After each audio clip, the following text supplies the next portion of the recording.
ライオン神エスカノール様だ。震えるさ。 Hey guys, what's up? Welcome back to the channel. It's Critic Alex, aka Cynic Alex, and I finally stopped being a noob. I finally pulled my head out of my ass, and I understand how to do Final Boss King. So thank you to everybody who commented. Thank you to the people that helped me out on live streams. I now want to impart all of the knowledge that I have about Final Boss King, and I also want to give you guys out there, especially you newer or intermediate players, because I know a lot of people are starting now because of Escanor or re-rolling because of Escanor. I want to give you a piece of advice that I don't see enough people saying. You don't have to clear Hell mode.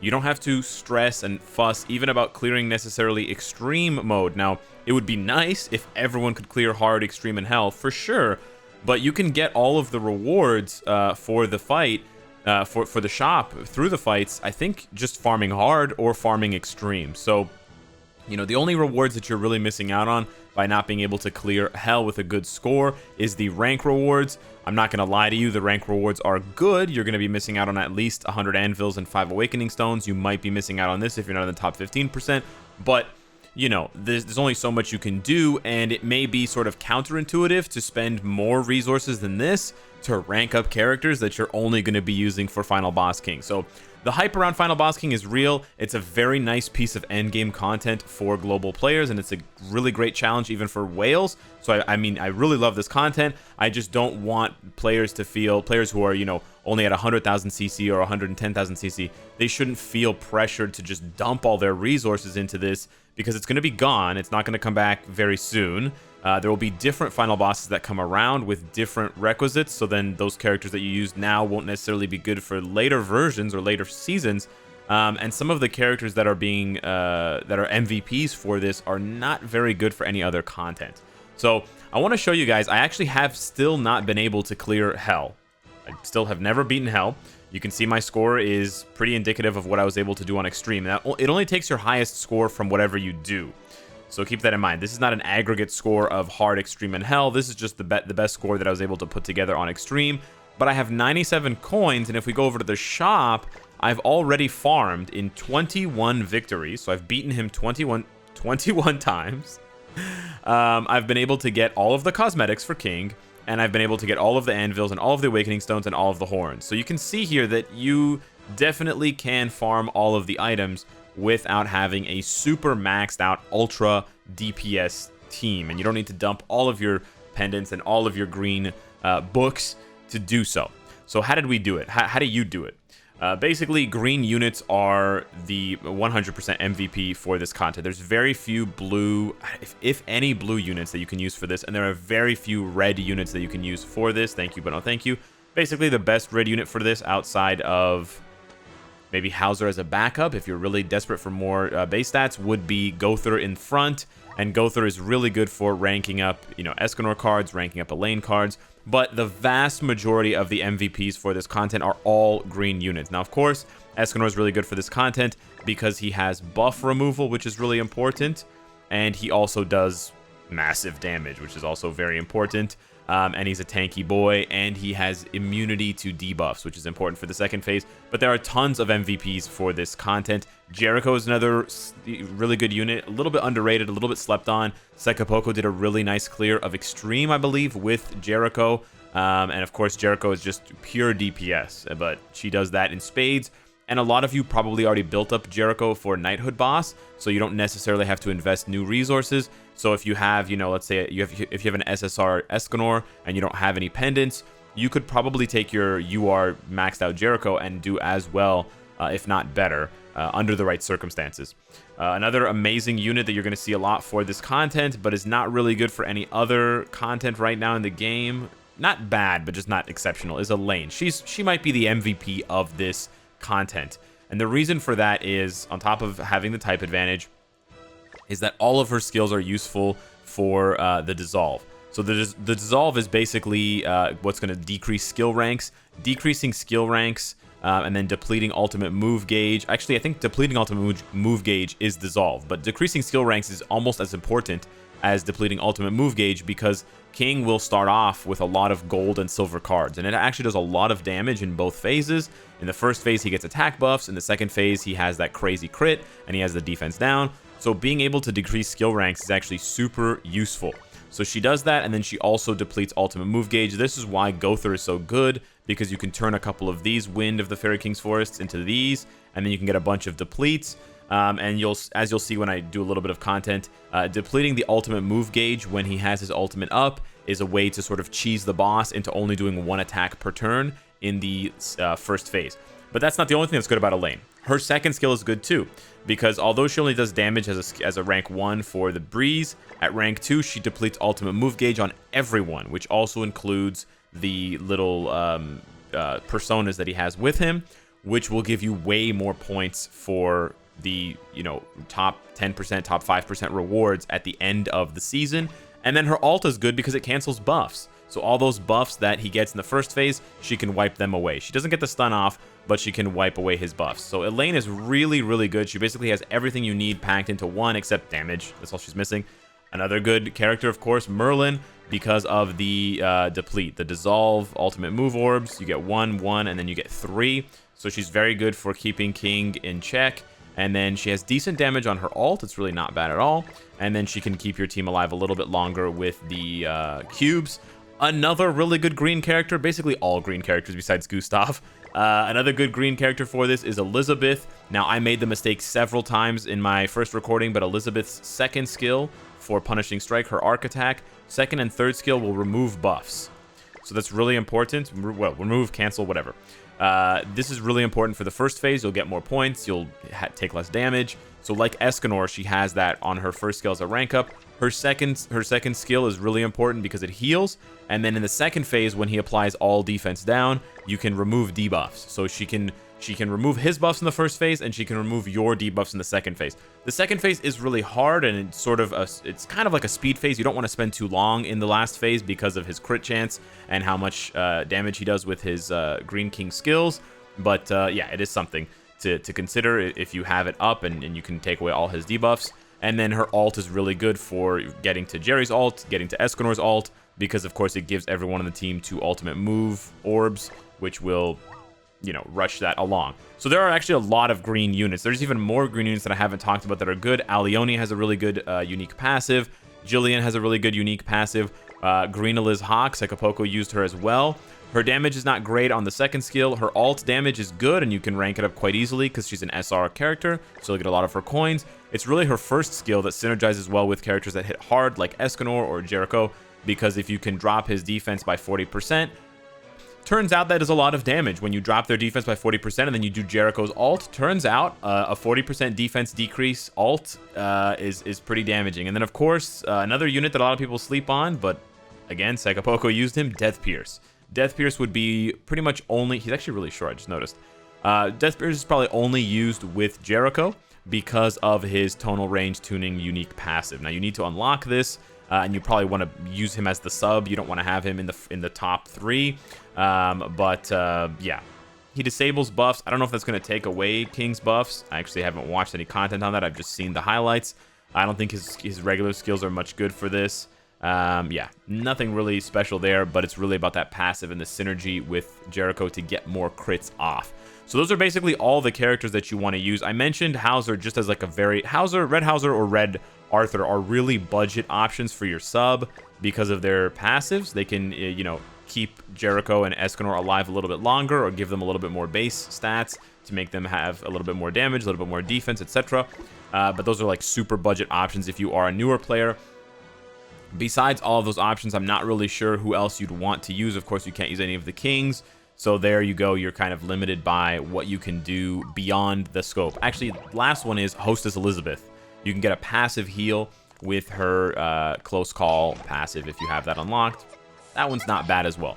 So now I want to take you into a little bit of content here. I'm not going to show you off the best run ever here because I can't clear hell. But I've been farming extreme and I've only beaten it 21 times. Maybe I can show you the what is it called? Task, the achievement. I just got it where it says, maybe it's this one. It's challenges. Yes, it should be here. And maybe not. Clear final boss. So I've cleared it 22 times. So clearing it 22 times, I guess I cleared it once on hard. and then I cleared it 21 times on Extreme, and I've already been able to farm up that many coins. So that's pretty good. And as you can see, my team CC is not outstanding, but this is the team I'm going to be going with. You can obviously swap Merlin for Elaine. Elaine is also a really good option, but I'm just going to show you what this team looks like. A lot of people probably don't want to rank up Elaine for this content specifically because she's not very good for any other content, but she is probably extremely good and almost necessary, I would say, if you want to go for a high score on the Hell difficulty. I think Princess Elizabeth is also pretty much required. I don't think Escanor is required, though. I think you could get it done with Jericho. And we've seen a couple people do it with Jericho. But yeah, I'm going to play properly this time. I'm not going to make... Hopefully, I won't make any mistakes. And we'll do a little bit of smarter commentary. So this is the attack phase. And the reason why Elaine is good, because those personas also get ultimate move gauge. So she can... when she... Oh, no. Okay. Good start. Yep. So the game defaults to auto every single time you... So I've been switching devices. Every time you switch devices, it defaults this back to auto. So this is like an ongoing bug. It has not been fixed. Okay, so we started off on the wrong foot. That's fine. We can still salvage this completely. So I basically botched my first turn. Didn't do any damage to King, but it's fine. Because we actually have really good cards. So we got a little bit lucky with the card RNG. So they buff him up every turn, which is bad. He gets crazy attack. But here's how you cheese the boss. And this is what I wasn't really understanding before. And I was sort of using my dissolve cards too early. And this is probably a mistake that some players do. Because he sets himself up to do his ult and then do a card, if you get rid of his ult by just using any dissolve card, he's just going to attack once. He's not going to replace that card with another card. So we're going to do that. We're going to do this. And then we're going to, you know what? Let's reset. I made a small mistake here. We're going to cube. We're going to get his ult. We're going to remove his buffs here. And we're going to ignite him for more damage so that Merlin does a little bit more damage. It's not going to be significant, but just to show that I understand all of the mechanics at play here. And so you're going to see the points rack up on the left side, just like for Knighthood boss. The most important point totals, like the things that give you the most points, are going to be removing his buffs and removing alt orbs. That's really going to where you get like hundreds of points. You can get 200-300 points with Elaine just by doing that, by doing her ult to remove buffs and by using her AoE skill dissolve to remove ultimate orbs. So you can see he only attacked once. He didn't do very much damage. He barely cracked the cube for them. And now I have a couple of options. I can ult with him and I can build him up again. That's actually probably what I'm going to do. He has 2 buffs, but I can't remove them because I need a level 2 of Punishing Strike. So we are going to ult with Escanor. We're going to build up his ult again, and then we're just going to make sure that King doesn't use his ult. Not using the ult. Okay, so we miscalculated. Escanor did too much damage. We lose the ult removal card for Merlin, but the good thing is we build up Merlin's ult. So now we can ult right away on the second phase. The way that I think of the second phase now is like the defense phase, whereas the first phase is the attack phase.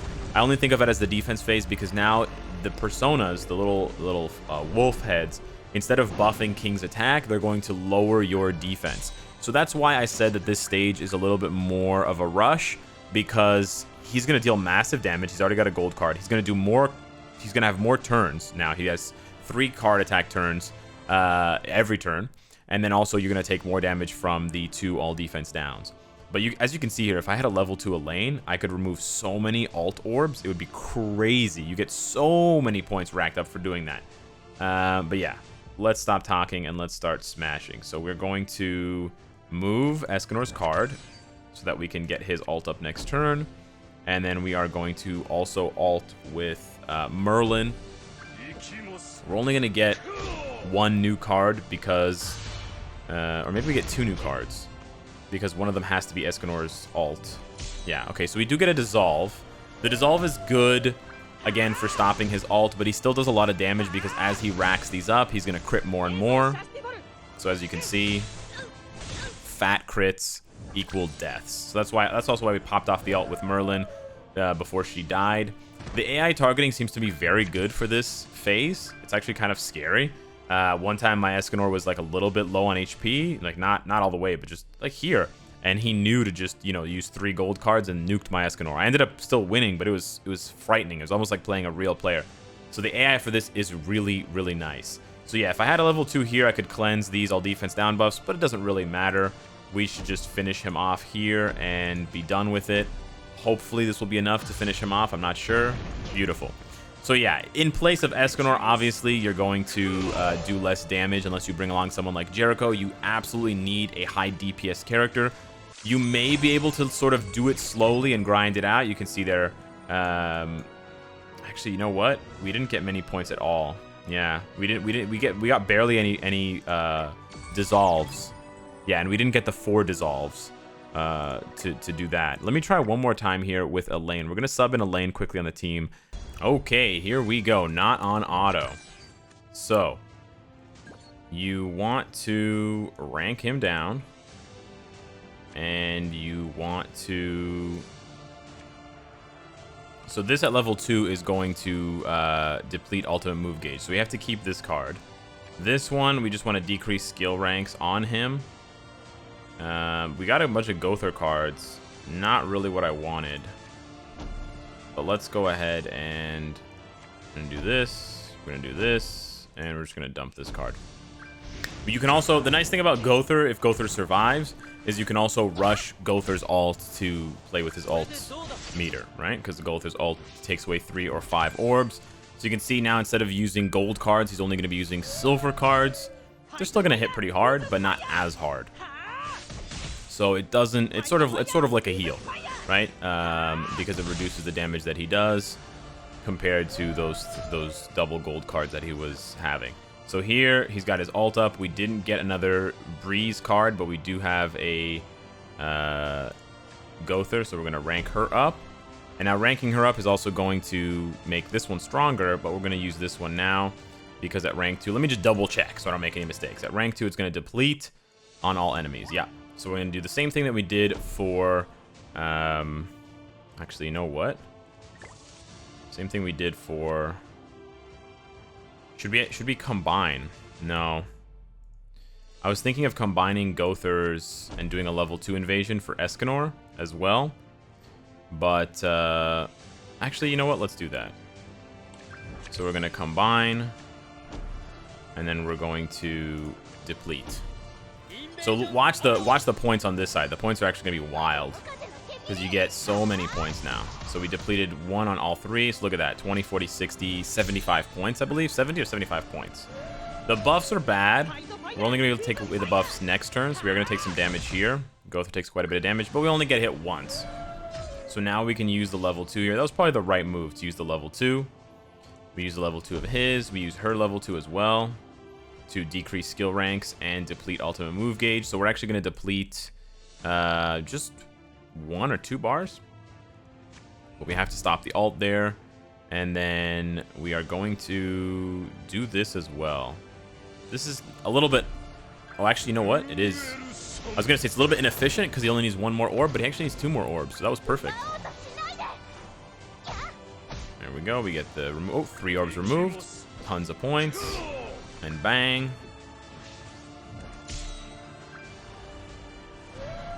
So now here he lost his buff, so he's going to do less damage. Gother's almost dead, but it's not the end of the world. Now, if I could kill him without using Escanor's ult, that would be really cool. I don't think I can. But let me just try, because we're going to deplete 5 ultimate move orbs anyways, right?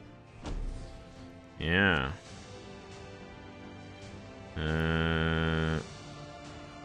Let's try. Oh, you know what? I should have ignited first. Misplay. I was trying to do the video with 0 misplays. I failed, boys. I let you down. I'm sorry. I was trying to do the video with 0 misplays. I just cannot. I'm a misplay god. I just cannot stop misplaying. It's a small misplay, but it's... you know what? If I was off on the damage there, that would have been 100% my fault. That was within my grasp to just move that ignite card to the beginning. Anywho, all right. So we got Escanor's ult, which is nice, right off the bat. So we're gonna be able to start off with this. He gets a whole bunch of rank ups. He's got that gold and silver card. So this is where Elaine comes in to play here. So we're gonna use his ult. You know what we can do? We can rank up Elaine's cards, just Elaine's cards, and we can do this one to wipe away. Oh, you know, we're not gonna have skill rank downs though. Maybe the skill rank downs would have been worth more than the than just the ultimate orbs. We get a lot of points, but maybe for damage, because maybe he's gonna kill Elaine here. He might try to kill Escanor as well. Oh no, he goes for. Okay, but he doesn't do much damage because he doesn't have enough orbs. He's gonna take. Okay, there we go. Goodbye. And then he goes for Escanor. Ow. Ow, scary. Okay. Yeah. So this is a bit sketchier, but now we get Merlin coming in here. He's got 3 silver cards. So we're gonna want to rank them down with Elaine. And then he's gonna lose 3 orbs for that, which is nice. Actually, we're gonna ult first. And then I'm gonna move his card. We gotta rush his ult, because I don't think Elaine's gonna do enough damage. Not bad, not bad. Her brother, slapping her brother in the face, and then removing 3 ult orbs. Okay, this is a little bit sketchy, because Escanor could definitely die. Yeah, he definitely could die. Big Sunshine is in trouble. Help. Your donation can help Dr. Sunshine today. So yeah, we should be able to remove his ult. Yeah, we're gonna decrease skill ranks. The silver card is gonna remove 1 orb. So we're gonna smack and get to 4. We're gonna smack again, and then we're gonna D-rank. So we're gonna take 2 bronze cards worth of damage. Oh, maybe he's dead. Okay, well, we would have taken 2 bronze cards worth of damage and no ult instead of the ult, the bronze, and the silver. So that worked, and now check out the score. I think the score is going to be better. It might not be my highest score because Gother died, but it's going to be a little bit better than before.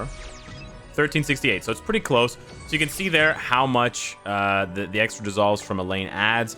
Obviously, it's a lot to ask to build up Elaine just for this content, but if you pulled her and you were sort of bummed out that she had no use, at least now she finally does have a use. That is one thing that 7 Deadly Sins Grand Cross does so well and so much better than other games like Marvel Future Fight. They find a way to make every character useful for at least one piece of content, and the rewards are good for that content. So, thank you so much for watching. Thanks for all the tips, guys. Hopefully these tips have also helped you, and you're more inspired and more enthusiastic and motivated to go get those cosmetics for King, because they look absolutely wicked.